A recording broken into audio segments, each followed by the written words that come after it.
Hi అండి, నమస్తే, welcome to our channel. ఈరోజైతే నేను చుక్కకూర చట్నీ అయితే చేస్తున్నానండి. దీనికోసం నేను ఒక పెద్ద కట్ట తీసుకున్నాను, శుభ్రంగా కడిగి పెట్టుకున్నాను ఒలుచుకొని. తర్వాత ఒక ప్యాన్ పెట్టుకొని అందులో ఆయిల్ హీట్ ఎక్కాక పచ్చిమిర్చి, ఎర్రగడ్డ, కరివేపాకు, పోపు దినుసులు వేసుకొని వేయించుకోవాలండి. ఈలోగా నేను ఆకును కూడా శుభ్రంగా కడిగి పెట్టుకున్నాను. తర్వాత కొద్దిగా సాల్ట్ అయితే వేసుకొని కొద్దిగా పసుపు కూడా వేసుకోవాలి. వీటిని అన్నిటినీ బాగా వేయించుకోవాలండి ఒక 5 నిమిషాలైనా.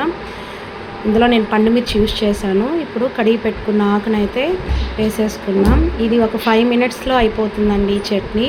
ఆకు అనేది చాలా స్మూత్గా ఉంటుంది కాబట్టి ఒకసారి ఇలా ట్రై చేయండి ఈ చట్నీ అనేది.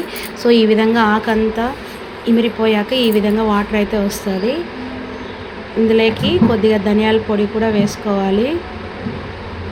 సో మీ కారం తగ్గట్టు వేసుకోండి. నేనైతే పల్లీల పౌడర్ అయితే తీసుకున్నాను. ఉత్త శనగగింజలు వేయించుకొని మిక్సీకి అయితే పట్టుకొని పల్లీల పౌడర్ అయితే కొద్దిగా వేసుకున్నానండి.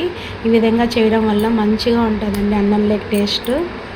So please subscribe our channel Deepa's రుచులు. ఎంతో రుచికరంగా ఉండే చుక్కకూర చట్నీ రెడీ.